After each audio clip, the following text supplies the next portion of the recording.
You know what's funny is this table was about to be thrown out. Really? And it's adjustable. It can go up and down. Oh, so it's perfect. Yeah. That's great. Okay. All right. Billy, thanks for coming on. Thanks for having me. Appreciate you. I know we've been talking about this for a while. So today I wanted to ask you just a little bit of backstory, but also you are pretty big on the self-help and self-development like I am.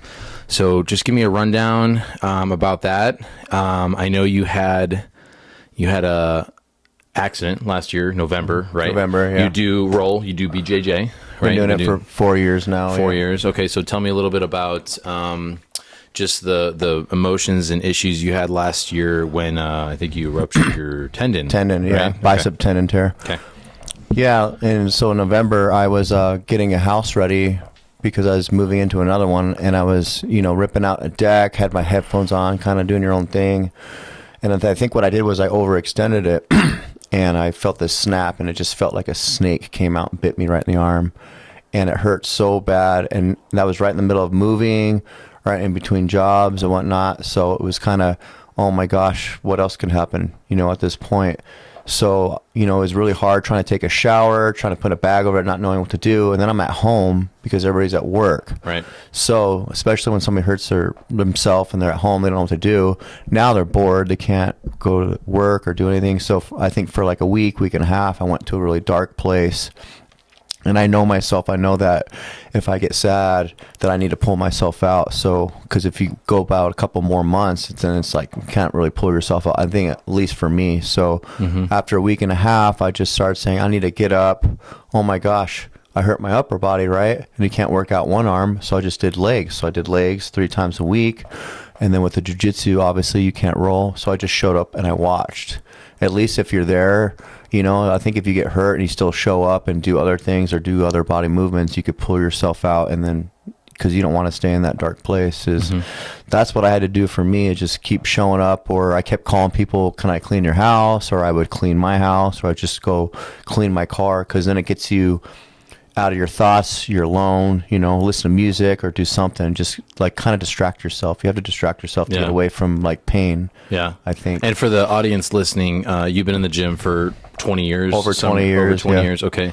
And so the gym is kind of a haven for you, like a safe space, of course, right? Yeah. Like, so in case like something's going on in life, that's your spot, right? That's where you go. And I think everybody needs to make structure for themselves. Like, I've been doing it for so long, and even when I don't want to go, people just, if they don't want to go, you just got to make it like it's a job. Like, you can't call out or you lose your job. That's what I tell myself, even when I'm tired or this and that. Okay, if I'm tired, I'll just drink coffee and I'll just go. And then, or if you're hurting, just do a lighter workout. But when you leave, you like, okay, I'm accomplished now. It's kind of like when before you leave the house, you make your bed, you know, like you don't really want to because you're tired. But when you come back home, your bed's made. You're like, okay, I accomplished one thing. So when you go to the gym, just always go when you don't feel like it. I go to jiu-jitsu when I don't feel like it, or when I'm hurting a little bit, I just go, okay, I'm gonna drill today, but I won't roll because something hurts. But at least you showed up. It's better than making an excuse and not going. Yeah, absolutely. I think that's really cool that you have been structured with that, and you've really hammered that for over 20 years, and now BJJ for over 4, right? 4, yeah. Which is really cool. I think that's really cool that you can stick. You found your niche, right? Stick with that, which is really cool. I think and you're learning something, Yeah. How difficult was that starting out BJJ? Like, was it frustrating? Like, you didn't know what you were doing? Oh my gosh, hardest thing I've ever done in my life. Yeah. Yeah, you really feel helpless. Your first day especially, and I even felt kind of helpless for a year or two. But after a year, you're like, oh my gosh, something's clicking, but kind of grasp it. Yeah, but you have to go 3 or 4 times a week for the year or the 2 years. Like, you can't just go once a week, or you're not going to learn anything. So it's like almost more dedication in the gym to actually get to know what you're doing in jiu-jitsu. And I think that's why I like it, because once I learn it, it's just like the gym. Once you learn it, nobody can take that away from you. Yeah, definitely. That's why I love it. And so, I mean, a year, 3-4 days a week. I mean, there's a lot of correlation between that and, I mean, building anything. But I mean, business wise, that's that's it right there. I mean, you got to eat glass, is what they say. You got to eat glass for a long time before you even start getting good, which is what you know about BJJ, right? I mean, 2 years, you were just, And then where I'm at right now is I'm at my blue belt. So they called out the blue belt blues. So it takes 3.5, 4 years to get there. And you just moved up a belt, you're excited, and then now you're getting stuck, and everybody's beating you, and you don't know why.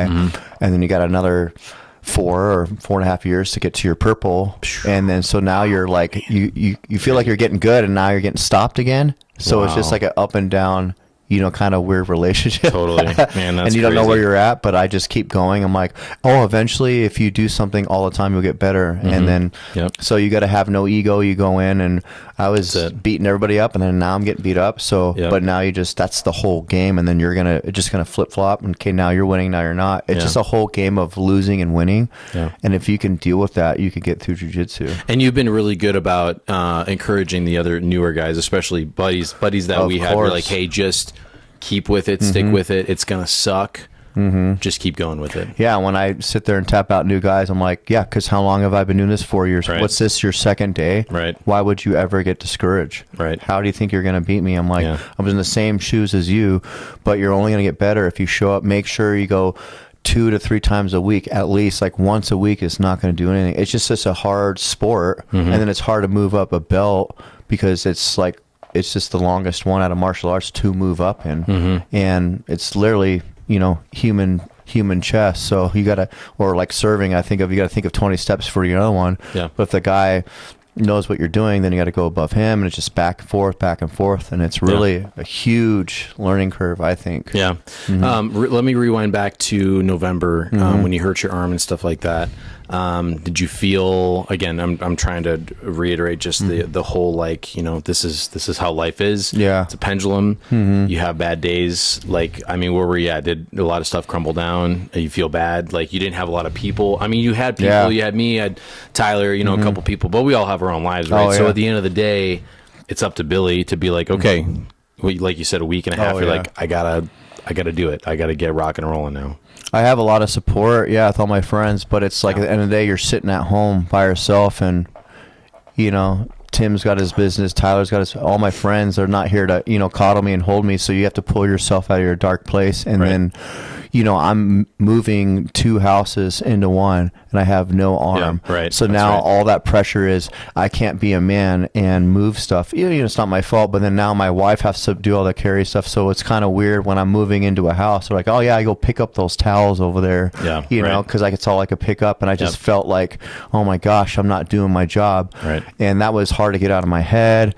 And then just normal things at home, I couldn't do anything. So I just had to oh my gosh, I had to keep telling myself, a year goes by really quick. Okay, well, in 6 months I'll heal. And I just kept doing what I could, and I just kept going to the gym. I just had to distract myself because it was really the worst time to hurt myself. It's not like I had a job. When it was rains, like, it pours. just take some time off. It was just like I was learning a new job. I was painting at the time. I didn't know. I was already insecure about that because I don't know how to paint, and all these guys are passing me hurry up, You've been doing it for a while. And then I hurt my arm, and they're like, all right, see you later. Have fun sitting at home kind of thing, because I'm no help now. I got no arm, and then I'm no help with moving. So it was like, oh my gosh, I was just like, what is life doing? And you're just kind of like, what's my purpose right now? Right now, they're like, oh yeah, you hurt your arm, you can't go to the gym, can't do jiu-jitsu, don't get this thing wet, you can't. I'm like, okay, so I could basically just breathe then. That's what it felt like. And I was like, my wife's like, calm down. I'm like, this is crazy, what do I do? And literally you have to get out of your own head, and I can't tell everybody how to do that. You have to figure out how to get out of your own head. Yeah, I mean, that's 100% true. It's out of your own head. I mean, we talk about it's easier said than done when you're in the moment, but most of our problems are going on in our head, right? I mean, way worse than reality. We create our own problems in our head. Yeah, 100%. So, as far as, let's see, I was gonna track onto something else here. I mean, you got 10 years on me ish, something like that. So, what's one or two things that you have learned, especially now in your 40s, that you maybe missed or would have wanted to learn in your 30s or late 20s or something like that, for the listeners that are on the younger audience? Honestly, I think when you're in your 20s, you kind of don't know what you're doing. You're going out and you're not necessarily getting drunk, but you're going downtown and you're trying to meet people. You don't really care about relationships, and Right. you think making $300 a week's enough, and you rather have like a nice car, and you don't even think about having a house. You just rent, or you're just sleeping on a couch. You just kind of like living life in your 20s. Your 30s, you kind of like starting to get a little bit more time. Like I think it's like a 10-year rule, like 20, 30, 40. You're like, why is there 10 years? Why is there 10 years? And to me, in my mid 30s, I felt like I started waking up. I'm like, okay, I got introduced to jiu-jitsu. I'm like, and I noticed that like jiu-jitsu in MMA, they kind of help you with everything in life, because if you can sit there and get choked out or beat up and you can take that, man, you could take anything in life, right? And adding that to my gym really helped me be more calm in every situation, like serving or life or relationships with a wife or friends, or somebody pisses you off. You're like, I do two things now to calm me down. Yeah, you're just kind of, it's just more of a roll with the punches type of thing. Yeah, now. because it's like you're just getting beat up 3 times a week. It's like, so something happens at work, you're like, yeah, it's not a big deal. And other people are like, yeah, it is. And you're like, nah, like I've had worse, you know. Oh, I'll have worse today after work when I go to jiu-jitsu. You know, somebody, when you go and I got beat up. Someone not giving me money. I'm gonna go get beat up physically now. Oh yeah, when you step on that mat and you're like, oh my gosh, I just had to deal with this in my arm. Everything goes away because some guy's like trying to beat you up. You don't think about anything, but it's fun, right? Because you're learning the whole time. Or you're like, you get choked out. You're like, okay, I'll get you next time. But for me, in your 30s or 40s, what I wish, if I could go back in time, is like Tyler introduced me to stocks and investing, and like, oh my gosh, you're 30 or 40 now. If I would have started investing at 20, I probably would have been a millionaire right now.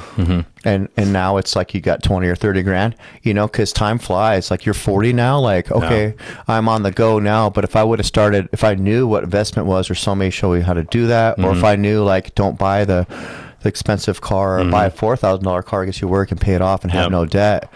I would have worked on having no debt at an early time, I think, if I went back in time. I mean, that's where I'm at. $4,000 car. I mean, if you can work on your own stuff, yeah, and I've go for it. I know, like, I see what you do now. In my next car, I'm just gonna, you know, I'm gonna save up all my money and pay it off instead of having a car payment. Because you have a car payment, once you pay it off, now your car's at 200,000 miles. It poops on you. Oh, I gotta get another car payment. You're just in another loop of paying payments your whole life. Yeah, 100%.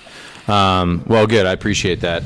Give me a closing thought. What you think? What you've been wanting to just discuss? Something that you want to share with everybody. Like, what's something that's been on your mind? What's something that you've learned? Could be anything. What do you think as we're closing out? I think now that I'm 40, which they consider middle age for people now, what I've really learned in life, that, you know, 20s, 30s, 40s, whatever, life is really hard, and you think it really sucks, and it's like you're always on the up, and then it just goes back down. It's like a stock, or it's like a messed up stock, and life can't always be good every day. Like, what if everybody's life was good every day? There'd be nothing. Like, we need chaos sometimes, and I think life puts you down in the ground because it wants to see how you can get up and how you deal with it. It kind of molds your brain to like how to figure out life. So no matter what you're going through, you need to tell yourself you're still alive, you're not destroyed. How do I get back up from this, or ask for help? A lot of people don't want to ask for help because they're scared, they're insecure, but like, you got to ask your friends, or you got to ask your family, how do I get out of this? I mean, you got to pull yourself out of your head, right? But I think at the end of the day, it's up to you to make the change, to want to better yourself, go to the gym, do jiu-jitsu. You don't have to do that because I do that. But at the end of the day, I would say in my 40s, for like a closing thought, is take care of yourself, take care of your mental health, and don't care what anybody else says. Yep. Yeah, I really like that. Billy, thanks for coming on. I'll have you on again for sure. Thanks Seriously, for having me. appreciate it. Yeah, absolutely. Yeah. I'm glad we were able to do this. Billy and I have been close for quite a while now, I would say. He's been a homie for quite a while. We've had each other's backs, I would say. Oh yeah, always. Gone through a lot of stuff together, so it's cool to see the growth. Again, the BJJ, and just it's been great. So appreciate you guys listening. Thank you, Billy. Thank you. Appreciate you. Thanks for having me.